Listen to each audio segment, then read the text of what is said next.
Ada banyak laki-laki yang kasar kepada istrinya dan memperlakukan perempuan seperti seorang laki-laki. Sikap semacam ini muncul dari orang-orang yang tidak pernah membaca bagian ini sebelumnya dan memahaminya.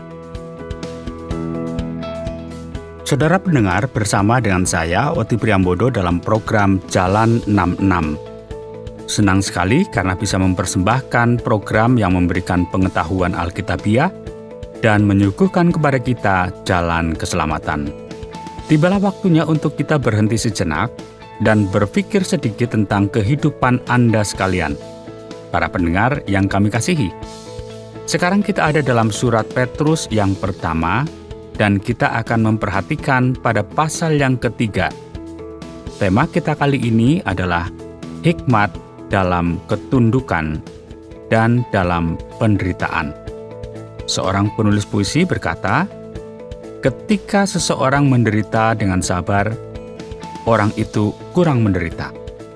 Dan Pak Yohanes kali ini akan menantang kita mengenai pernikahan, air bah, dan setelah itu ia akan memberikan komentarnya mengenai Kristus yang berkhotbah di dalam penjara.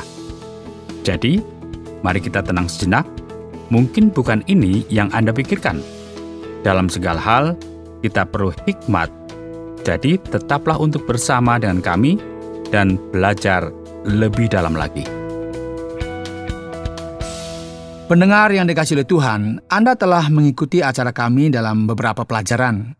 Pertama, kita dalam surat pertama Petrus, dan juga dalam pasal 2, kita telah banyak membaca mengenai ketertundukan kepada pemerintah, ketaatan hamba kepada para tuannya, dan juga telah kita perhatikan banyak hal di sini. Jadi sekarang kebenarannya adalah bahwa meskipun pasal 3 ini adalah sebuah pasal yang baru, namun cara pikir yang samalah yang masih akan dibahas di sini yang memberikan penekanan mengenai ketertundukan. Ketertundukan merupakan sebuah tema umum dalam kekristenan. Pada saat yang sama, hal ini ditolak dan dipertanyakan oleh bangsa pagan. Dan sebagaimana yang telah ditekan sebelumnya, misalnya dalam surat Efesus, Kolose, surat pertama Petrus pasal 3 ini, tema ketertundukan juga dibahas.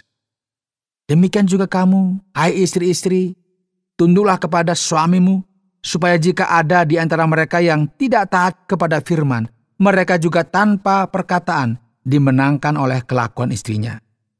Jika mereka melihat bagaimana murni dan salehnya hidup istri mereka, perhatikan, terhadap perempuan yang perlu belajar bijak.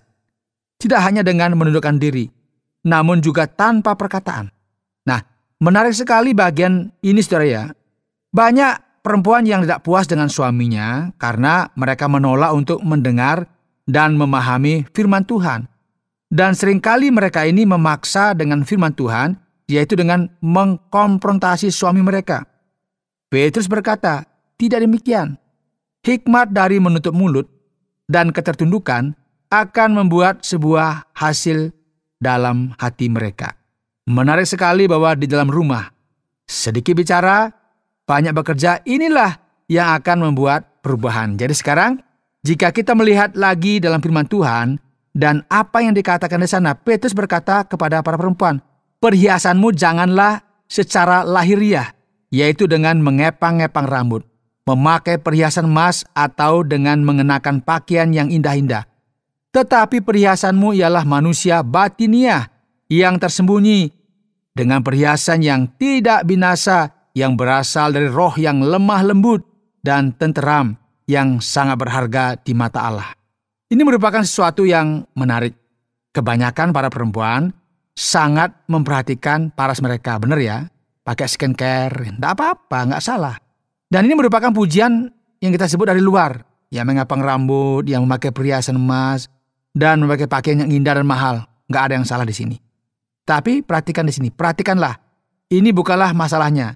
Namun kebenarannya adalah bahwa kekuatan dari perempuan yang takut akan Allah bukan dari luar saja. Dan setiap orang tahu bahwa kecantikan dari luar tidak akan kekal. Seiring berjalannya waktu, kecantikan fisik kita akan pudar. Oleh sebab itu, penting sekali bagi kita menginvestasikan kecantikan dari dalam. memiliki roh yang tenang dan lembut, karena inilah yang Allah hargai. Mengapa? Karena perempuan-perempuan kudus zaman dulu, model top berdasarkan standar Allah adalah seperti ini, ya. Mereka memiliki roh yang tenang dan lemah lembut. Inilah bagaimana mereka mendandani diri mereka dan membuat mereka lebih cantik dari dalam diri mereka dengan apa? Menaruh iman mereka dalam Allah dan menundukkan diri mereka kepada suami mereka. Dan seperti apa yang terjadi dengan Sarah taat kepada Abraham dan menamai dia tuannya, dan kamu adalah anak-anaknya jika kamu berbuat baik dan tidak takut akan ancaman. Jadi mari kita perhatikan bahwa ketertundukan inilah yang harus dimiliki oleh setiap orang Kristen dalam masyarakat. Bahwa ini memberikan penekanan dalam rumah juga, khususnya ketika kita sampai pada peranan perempuan dengan memahami bahwa suami adalah kepala rumah tangga yang harus diperlakukan dengan rasa hormat dan martabat, sesuai dengan apa yang diajarkan dalam perjanjian baru. Jadi sekarang suami-suami juga memiliki sebuah cara yang berbeda untuk tunduk kepada istri-istri mereka. Dan ini tidak berarti bahwa mereka harus mendengar dan mentaati segala sesuatu yang dikatakan oleh istrinya. Hal ini sedikit berbeda. Hiduplah bijaksana dengan istrimu. Sebagai kaum yang lebih lemah, hormatilah mereka sebagai teman pewaris dari kasih karunia, yaitu kehidupan, supaya doamu jangan terhalang. Jadi sekarang gagasan mengenai bijaksana terhadap istri sebagai kaum yang lebih lemah merupakan sebuah referensi dari perbedaan emosional antara pria dan perempuan. Para lelaki harus memiliki kepekaan yang lebih dan harus mencoba untuk memahami istri mereka. Seperti inilah cara suami-suami memahami istrinya. Mereka perlu memperlakukan istrinya dengan sebuah martabat dan kehormatan dan bisa memahami. Oleh sebab itu, ketertundukan merupakan sebuah pelajaran utama bagi setiap orang Kristen sejati. Dan mungkin Anda kecewa di sini ya, pendengar sekalian, setelah mendengar banyak sekali mengenai ketertundukan ya. Mungkin Anda sedih dan khawatir, ya, tapi tidak usah khawatir kali ya. Karena kita bahas sekarang adalah mengenai penderitaan. Banyak penderitaan dan banyak siksaan. Jadi mari kita melihat apa yang Allah katakan mengenai ini. Dan akhirnya hendaklah kamu semua seia sekata, seperasaan, mengasihi saudara-saudara, penyayang dan rendah hati, dan janganlah membalas kejahatan dengan kejahatan, atau caci maki dengan caci maki.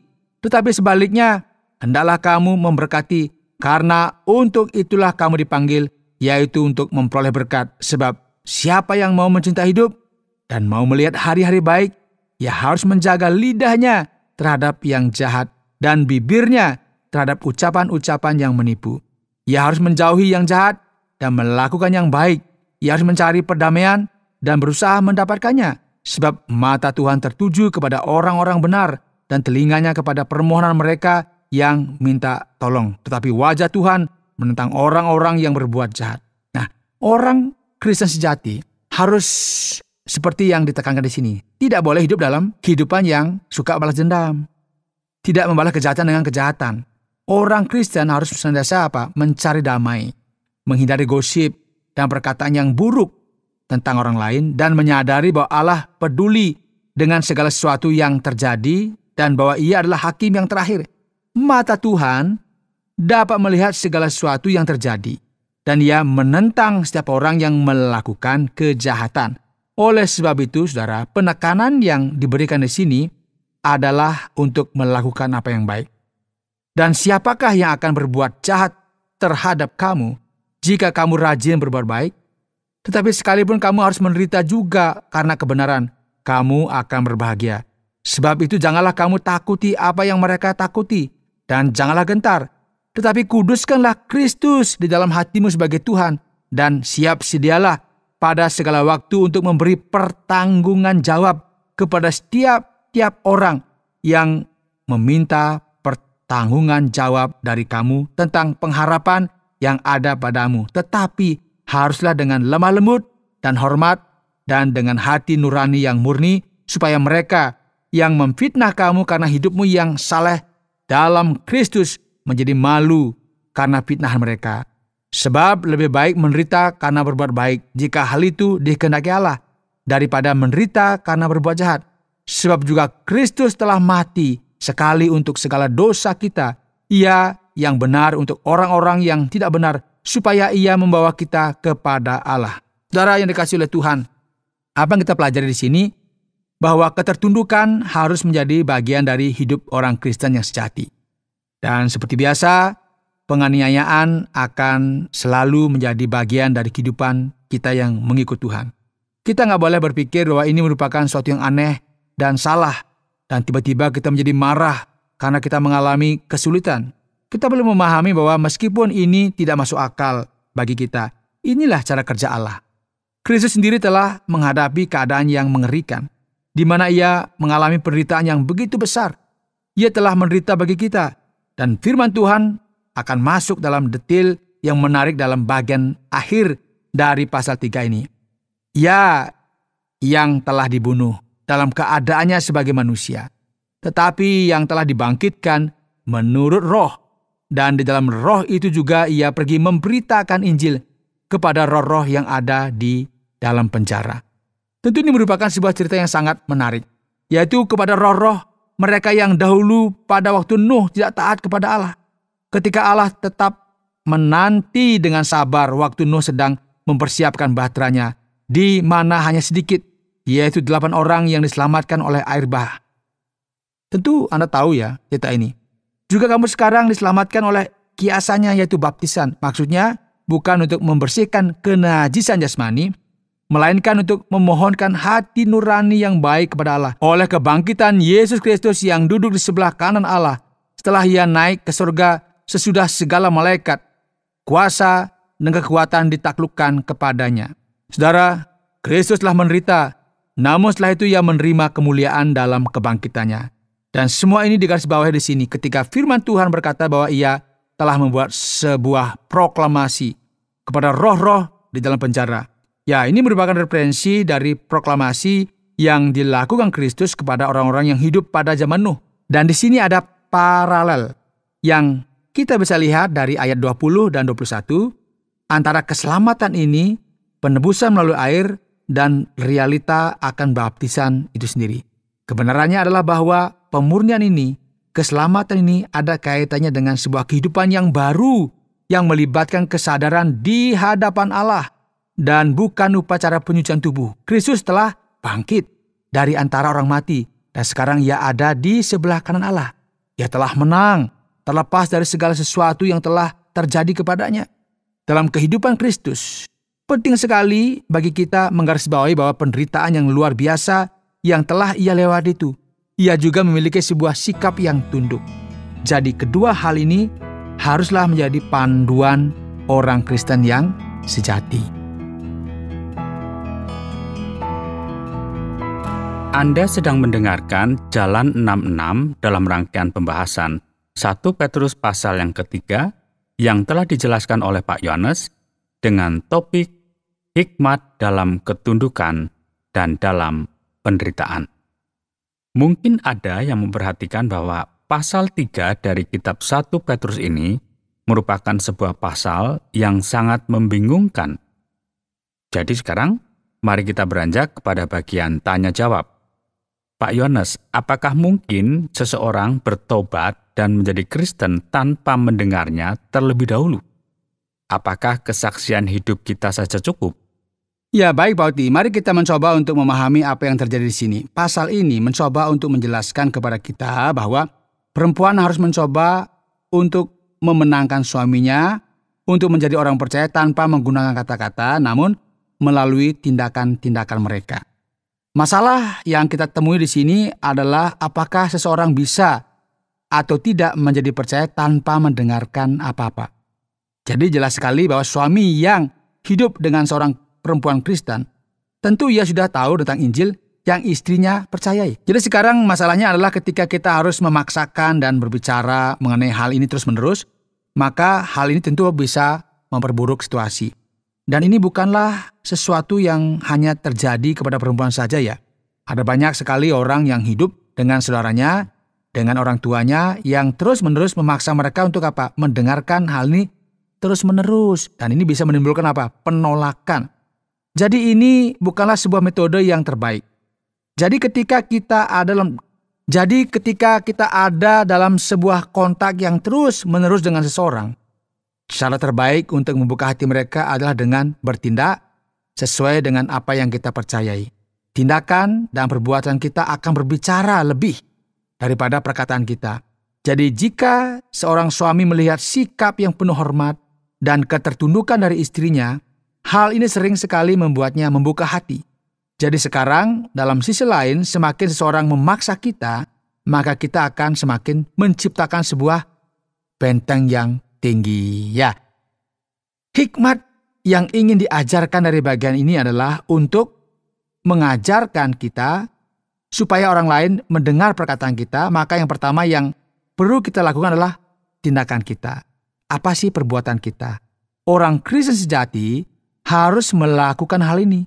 Hati harus terbuka sebelum orang bisa mendengar apa yang kita ingin katakan. Bagian ini kemudian berlanjut dan disebutkan di sana beberapa hal yang membuat saya berpikir. Sepertinya perempuan dilarang untuk berdandan, seperti memakai perhiasan atau pakaian yang indah-indah ya Pak Yohanes. Apakah ini yang diajarkan dalam bagian ini, Pak? Ya Pak Oti, sebenarnya banyak kumpulan orang Kristen di berbagai gereja. Mereka memahami bahwa karena dunia kita sekarang sangat memberikan penekanan yang banyak pada hal-hal yang sensual dan tindakan lain yang menentang kehendak Allah, maka harus ada larangan ketika kita berbicara mengenai cara berdandan, cara berpakaian, cara menata rambut. Dan ini bisa dipahami. Ada beberapa orang yang terlalu jauh ketika berbicara mengenai hal ini yang akhirnya membuat transformasi dari larangan-larangan ini menjadi sebuah legalisme. Dan hal ini sangat berbahaya. Jadi sekarang bagian ini tidak berkata bahwa perempuan nggak boleh mengenakan pakaian yang indah, memakai perhiasan atau mendandani rambutnya. Bagian ini sebenarnya mencoba untuk menjelaskan kepada kita bahwa jenis kecantikan yang kita perlu perhatikan bukanlah kecantikan yang hanya seputar pakaian indah dan perhiasan. Perempuan tidak boleh menilai lebih hanya karena make up-nya, pakaiannya, atau rambutnya. Dan inilah yang sepertinya tidak dipahami oleh masyarakat kita dengan baik. Kita banyak menghargai orang berdasarkan penampilannya ya dan karakteristik yang lain yang kelihatan, yang nampak. Apa yang dikatakan oleh firman Tuhan adalah bahwa karakteristik yang sangat umum dalam dunia kewanitaan ini atau dunia wanita ini sepertinya untuk terlihat cantik dari luar. Tidak boleh menjadi kriteria yang kita pakai untuk lebih menghargai perempuan atau tidak. Kecantikan sesungguhnya adalah apa yang terdapat dalam hati, karakter dari orang tersebut. Jadi firman Tuhan di sini bukan sedang mencoba untuk melarang perempuan memakai hal-hal yang indah. Bukan begitu maksudnya, tetapi lebih kepada karakter pribadi atau sifat teladan yang membuat orang itu akhirnya membuka hati mereka bagi Kristus. Baik Pak Yohanes, sekarang ada hal-hal yang akan lebih rumit juga. Ayat yang ke-7 berkata bahwa perempuan adalah kaum yang lebih lemah. Bukankah ini merupakan sebuah seksisme dan juga prejudis gitu Pak? Apakah ini juga menjadi alasan mengapa doa terhalang? Ya Pak Oti, kita perlu memahami dengan baik ya. Ketika Petrus berkata bahwa perempuan merupakan kaum yang lebih lemah, ia menyampaikan pesan ini secara langsung kepada para laki-laki. Dan ia tidak berkata bahwa perempuan lemah secara moral atau bahkan secara spiritual dibandingkan dengan laki-laki. Ia berkata bahwa perempuan lebih lemah dalam arti bahwa secara fisik mereka ini lebih lemah daripada laki-laki. Dan ini merupakan sesuatu yang setiap hari orang harus ketahui. Dalam berbagai pertandingan olahraga yang ada hari-hari ini, kita bisa melihat bahwa perempuan dibedakan daripada laki-laki. Umumnya laki-laki lebih kuat daripada perempuan. Dan kemungkinan besar inilah yang Petrus maksudkan di sini, yaitu mengenai bagaimana perempuan berurusan dengan perasaan mereka. Tidak ada maksud sama sekali untuk mendiskriminasi ya, atau untuk membuat perempuan menjadi lebih rendah, enggak ya. Semua gagasan yang ada di sini mencoba untuk menggiring para laki-laki untuk memperlakukan istri-istri mereka lebih baik, sesuai dengan kebutuhan pokok mereka. Ada banyak laki-laki yang kasar ya terhadap istrinya, dan memperlakukan perempuan seperti seorang laki-laki. Sikap semacam ini muncul dari orang-orang yang tidak pernah membaca bagian ini sebelumnya dan memahaminya. Dan mengenai doa yang terhalang, masalahnya adalah ketika seorang suami dan istri tidak saling memahami satu sama lain dan tidak ada lagi komunikasi atau hubungan yang baik di antara mereka, maka mereka akan berhenti berdoa bersama. Ini tidak berarti bahwa Allah akan menghukum mereka dengan tidak mendengarkan doa mereka. Namun kurangnya komunikasi antara mereka lah yang membuat mereka tidak memiliki hubungan yang sehat dengan Allah. Sekarang kita perhatikan pada ayat yang ke-19. Luar biasa sekali bagian ini dalam pasal yang ketiga ini. Apa yang terjadi dengan cerita mengenai Kristus memberitakan Injil kepada roh-roh yang terpenjara, dan bagaimana hal ini bisa terjadi? Ya, Pak Oti, ini tentu merupakan sebuah pertanyaan yang sulit di dalam Alkitab ya. Kebenarannya adalah banyak orang yang membaca bagian ini kemudian memberikan berbagai penafsiran. Ada yang berpikir bahwa ini merupakan referensi Kristus sebelum penjelmaannya. Hidup di tengah-tengah kita sebagai sang anak Allah di dunia ini, namun sepertinya ini bukan yang menjadi kemungkinannya. Jadi sekarang kita bisa mengamati di sini ada sebuah referensi mengenai Nuh, karena bagian ini juga berbicara mengenai air bah. Jadi hal-hal yang berkaitan dengan kematian Kristus, karena sama halnya bagaimana kita menderita di dunia ini, pada akhirnya kita akan diberkati. Kristus juga telah menderita dan berkemenangan pada akhirnya. Jadi roh, apakah yang dimasukkan di sini? Apakah ini merupakan makhluk-makhluk rohani seperti malaikat atau iblis? Dan bagaimana ini terjadi? Ada beberapa kemungkinan di sini. Namun kemungkinan besarnya adalah bahwa Kristus memproklamasikan kemenangannya. Jadi sekarang ia tidak memproklamasikan dalam artian berkhotbah. Yesus tidak turun ke neraka dan mencari apakah ada seorang yang ingin bertobat dan diselamatkan. Bukan ini yang dimasukkan di sini. Ia memproklamasikan kemenangan dan mungkin kepada generasi yang mati pada zaman air bah dan sekarang mereka sebagai yang kita bisa katakan ada dalam alam maut. Namun kemungkinan besarnya adalah bahwa roh-roh yang dipenjara ini adalah roh-roh yang sedang bekerja pada masa air bah dan Kristus datang kepada mereka untuk memproklamasikan kemenangannya atas maut. Jadi ini merupakan penjelasan yang lebih tepat kira-kira begitu ya. Dan kita juga perlu mengingat bahwa tidak ada lagi keselamatan bagi orang yang sudah mati. Ini jelas ya. Ketika kita melanjutkan pembahasan kita dalam bagian ini yang berbicara mengenai air bah dan Nuh, sepertinya ada hubungan antara air bah dan baptisan. Bagaimana maksudnya ini Pak Yones? Ya, tepat sekali ya. Bagian ini berkata bahwa hanya 8 orang saja yang diselamatkan dari air bah tersebut. Dan ini juga dilambangkan dengan baptisan sesuai dengan yang tertulis dalam ayat 21. Jadi sekarang dalam hal apakah ini berfungsi? Pertama-tama air bah merupakan sebuah peringatan akan hukuman Allah atas dunia ini dan juga air bah merupakan lambang dari keselamatan. Karena ada 8 orang saja yang dipisahkan dari penghakiman ini.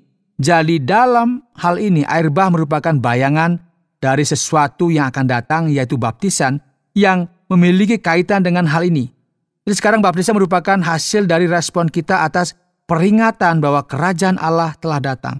Dan ketika kita menerima Kristus, kita memberitakan bahwa kerajaan ini telah datang bukan hanya untuk memberikan keselamatan, namun juga penghakiman.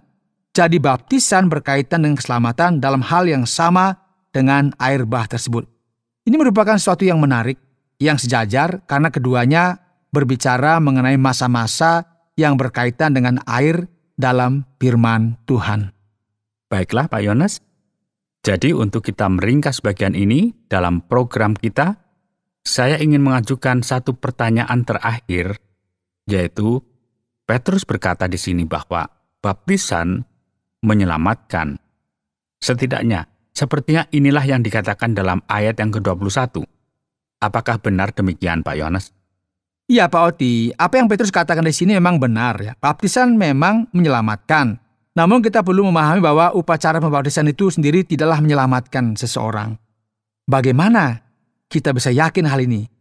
Apa yang kita perlu pahami di sini adalah bahwa perjanjian baru menjelaskan dengan sangat jelas bahwa seseorang diselamatkan oleh karena iman mereka di dalam Kristus, ya kan? Setiap orang yang percaya diselamatkan. Dan ketika seseorang benar-benar percaya, orang tersebut akan taat kepada Allah, dan oleh sebab itu baptisan merupakan sebuah konfirmasi akan keadaan yang baru di hadapan Allah. Memberikan konfirmasi akan perjanjiannya dengan Allah melalui Kristus. Dan kemudian apa yang terjadi? Jika seseorang yang berkata bahwa ia percaya kepada Allah dan telah bertobat, namun orang tersebut menolak untuk dibaptis, maka ini merupakan suatu yang aneh. Sama seperti orang yang sudah bertunangan, ya, tapi gak mau menikah begitu ya. Ini tidak masuk akal ya. Jadi sesuai dengan cara berpikir orang Kristen, baptisan merupakan konsekuensi logis dari sebuah pertobatan. Jadi sekarang hal ini tidak berarti bahwa upacara baptisan itu sendirilah yang menyelamatkan seseorang. Ya, ini hanya merupakan sebuah konfirmasi eksternal dari sebuah realita internal yang telah terjadi. Ritual dari baptisan itu sendiri tidak menyelamatkan seorang pun. Sama seperti pencuri yang disalib, yang mati tanpa dibaptis namun ia diselamatkan. Terima kasih banyak Pak Yohanes untuk jawaban yang sudah diberikan. Jadi bagi Anda yang mendengarkan program kali ini, tetaplah untuk bersama-sama dengan kami, karena kita akan sampai kepada bagian kesimpulan akhir dari 1 Petrus pasal yang ketiga ini. Saudara, hari ini dalam program Jalan 66, kita telah mempelajari kitab pertama Petrus pasal 3. Dan sebagaimana yang Anda sekalian ketahui bersama, tema kita hari ini adalah hikmat dalam ketertundukan dan dalam penderitaan. Daripada kita bertindak buruk dan mencoba untuk menyelesaikan masalah dengan solusi yang tidak tepat, lebih baik kita bertindak bijaksana dengan mengikuti arahan Allah, memahami penderitaan, dan memiliki sikap yang tunduk. Saudara yang dikasihi oleh Tuhan, apa yang kita pelajari dari bagian ini? Mari kita perhatikan bersama ketika kita mengalami ketidakadilan. Jangan marah. Dan kita perlu ingat untuk kita menundukkan diri kita. Hanya orang-orang yang tidak percaya kepada Allah dan yang mempercayai kekuatan mereka sendirilah yang mencoba untuk menciptakan keadilan dengan tangan mereka sendiri. Saudara pendengar, karena waktu yang tidak memungkinkan, kita akhiri program Jalan 66 kali ini. Kami menantikan Anda untuk tetap mengikuti pelajaran berikut dalam lanjutan pembelajaran Alkitab yang memberikan pelajaran menyeluruh tentang firman Tuhan. Jika Anda memiliki pertanyaan atau berespon terhadap topik berhubungan dengan program ini, silakan menyampaikan melalui WhatsApp ke nomor 081 333 777 386. Terima kasih atas perhatian Anda.